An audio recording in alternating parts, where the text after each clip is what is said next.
Ford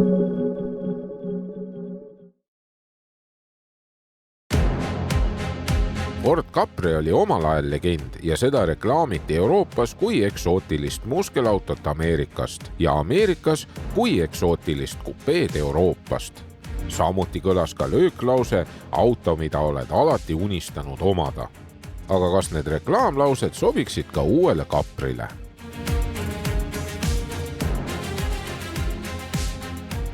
No väga ei, peale Capri nime. Kupeeliku kerejoone ja tagaveo on raske Capriga midagi ühist leida. Ma mõtlen õige Capriga. Ja kui väga tahta, siis võib-olla tuletaks siit sellest D-tähekujulisest klaasijoonest ka mingeid ühiseid jooni eelneva Capriga, aga sisuliselt sellega kõik piirdub.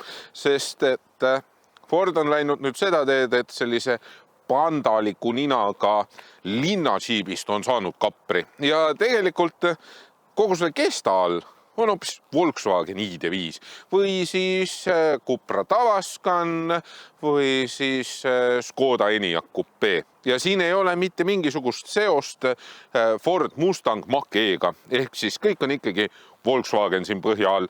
No jah, väiksed erinevused teiste Volkswagen grupi autodega on, et ei ole sellel autol näiteks reguleeritavaid amortisaatoreid ja muus osas, enam-vähem sama, olgu. Siin klassis need autod on enam-vähem kõik ühe suurused. Ma mõtlen just need Volkswageni sõsarad ja tegelikult võrreldes nende Volkswageni sõsaratega on sellel mudelil kõige suurem kasutatav maht akupakil ja ka kõige rohkem pöördemomenti võrreldes siis Volkswageni sõsaratega. Muus osas, selline lihtne elektriline linnajiip.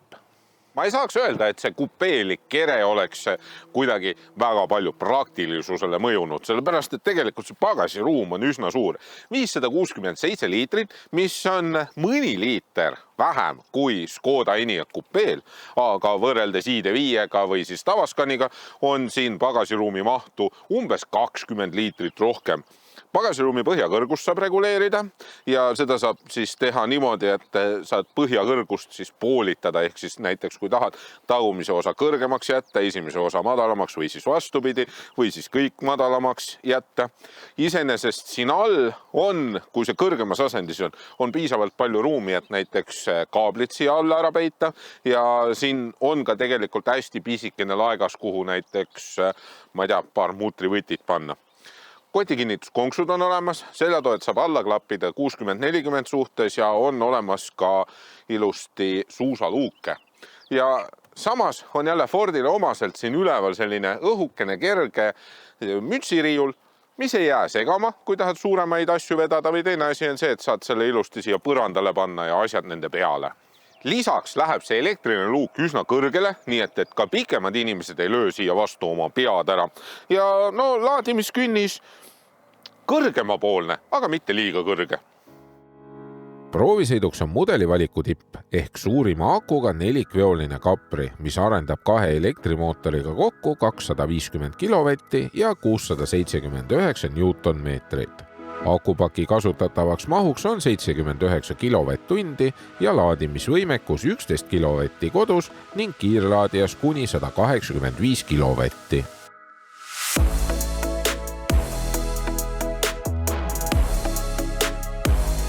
Capri sõidab kiiresti, kohati nagu tagaveoline, aga samas nende lamellrehvidega on ta pisut kohmakas ja nina kipub üsna kiiresti alt ära libisema.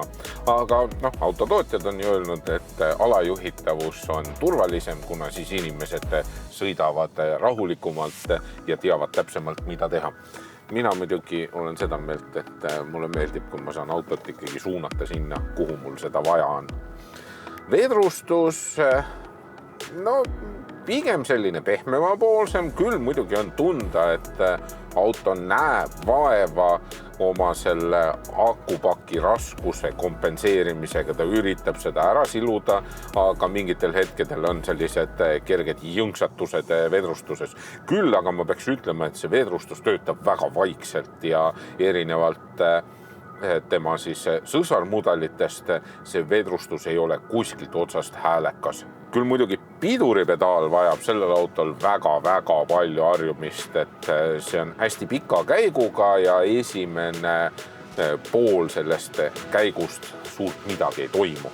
Ehk siis sellel alal kasutatakse elektrimootoreid, et siis seda autot aeglustada ja siis lõpupoole tulevad pidurid kasutusele. Aga iga kord, kui tahad natukene tugevamalt pidurdada, siis sa ei saa seda sujuvalt teha ja sa tunned, et see auto kohe karjub võimsamate pidurite järgi. Aga nii on ka tegelikult nende sõsaratega olnud, et need sõsarad ka karjuvad kõvemate pidurite järgi. Mis puudutab roolisüsteemi, siis see on hästi kiire, aga ka hästi kerge. Isegi siis, kui see on sportrežiimis, on see rool kerge ja kohati on natukene raske seda autot isegi kurvidesse positsioneerida. Mis puudutab selle auto kiirendust, siis kiirendus on sellel autol ikkagi võimas, nii nagu elektriautol peaks olema. Kiirendipedaal on hästi erksa ülesehitusega ja 0-100 kiirendus on 5,3 sekundit. ID.5 Enyaq Capri tagaistmel on piisavalt palju ruumi. Istud natukene kükakil, põlveruumi on küllaga, jalad saad esimeste istmete alla panna, ehk siis siin on kõik väga sarnane isegi konkurentidega või isegi nende sõsarmudelitega, oleks õigem öelda. Pearuumi on piisavalt, istmepõhi on parajalt pikk, 3 Isofix kinnitust, 2 siin tagaistmel, 1 kõrvalistmel, isegi keskmisel reisijal on tegelikult mugav olla, põrand on sirge küll, aga istumisasend on natukene kõrgem, kuna see keskmine istme koht on natukene niimoodi kõrgem ja muhus. Käetugi on ka olemas, mugav, aga siin keskel on see suur Volkswagenile omane plastikust kauss, kus siis peaksid topsid seisma ja see natukene pärsib käetoe mugavust. 2 USB-C pesa on olemas. Uksepolstrid on sellised hästi lihtsad, pigem kõvast plastikust, suured uksetaskud ka ja need ei ole polsterdatud. Suur klaasist katus on ka siin olemas, iseenesest see lisab siia hästi palju avarust juurde, aga kui sa tahad siin privaatsemalt olla, siis seda katust ei saa kuidagi kinni panna ja seda klaasi ei saa ka tumedamaks muuta. Seega paistab siia valgus pidevalt sisse.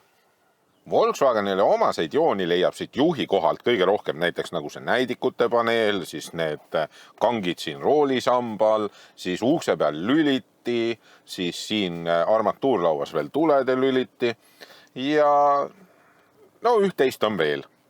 Aga Ford on kuidagi väga hästi suutnud näiteks multimeedia tarkvara ära kasutada. Kasutab oma tarkvara, see töötab hästi, seda on lihtne kasutada, üsna kiire ja siis on Ford leidnud ka veel lahenduse, et seda keskmist ekraani peaks saama liigutada, kas siis püstisemaks või siis lamedamaks. Ja muide selle ekraani taga on veel ka üks laegas, kus on USB-C pesade.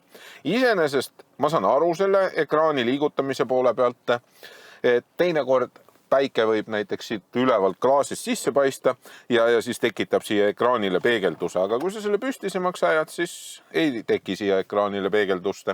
Järgmiseks on sellel autol Bang & Olufseni helisüsteem, kus on siia armatuurlauale ka veel pandud selline kangast plaadikene, mis siis täidab tegelikult soundbari funktsiooni.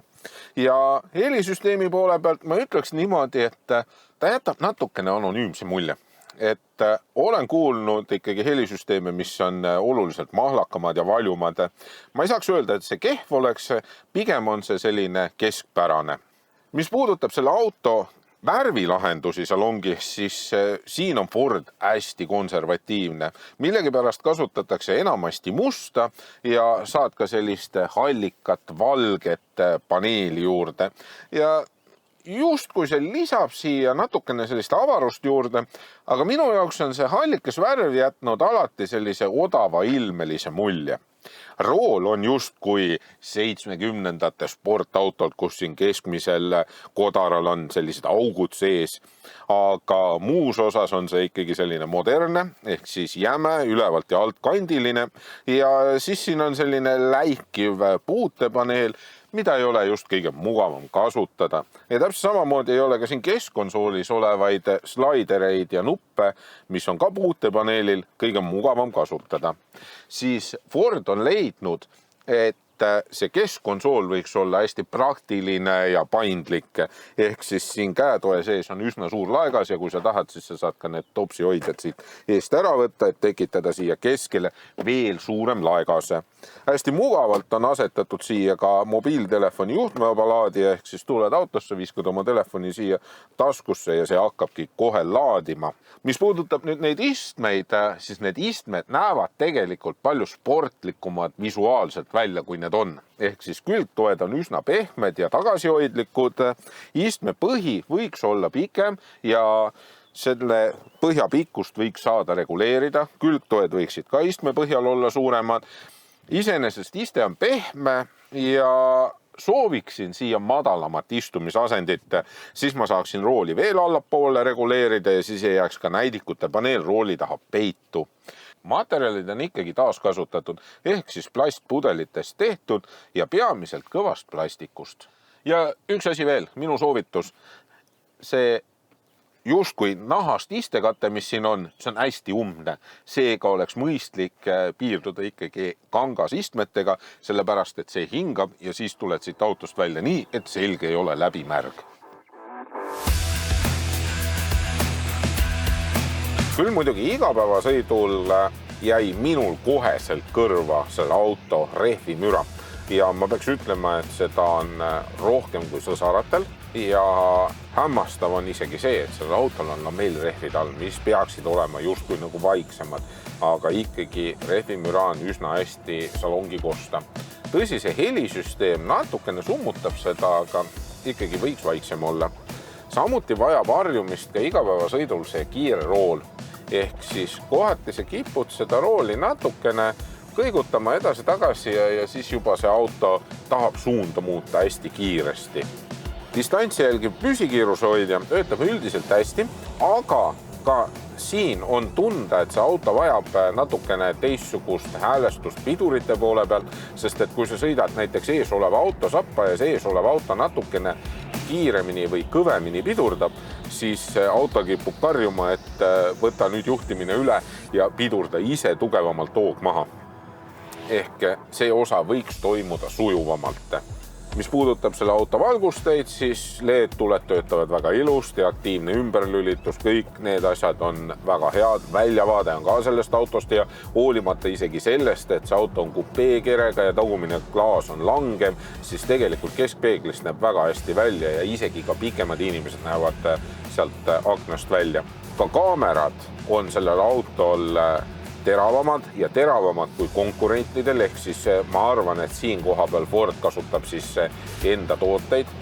Peeglid ka väljas on väga suured ja mis puudutab seda puutetundlikku rooli, siis seda tõesti ei ole sõiduajal ka kõige mugavam kasutada, sest et sa pead ikkagi tähelepanu pöörama, missugust nuppu sa vajutad ja need nupud ei ole kohati ka kõige intuitiivsemad, sest sa pead neid nuppe kohati muljuma sõrme otsaga, et see käsklus, mida sa soovid, siis täidetakse. Arvutuslikult sain ma proovisõidul selle auto akutäiega 450 kilomeetrit sõita, mis on tegelikult selles klassis üsna tavapärane. Ja baashinnaga on niimoodi, et Capri hinnad, siis tagaveoline kõige väiksema akuga, maksab 47 000 eurot. See on umbes 2000 eurot kallim kui Eniakil, aga umbes 1000 eurot soodsam kui Volkswagen ID5-l ja Cuprast ollakse ikkagi märgatavalt soodsam.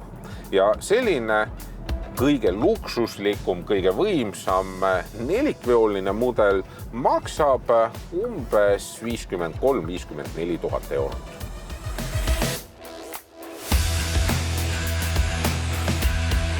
Elektriline Capri on moeka disainiga praktiline perekupe, aga kahjuks jääb Capril sportlikust iseloomust vajaka.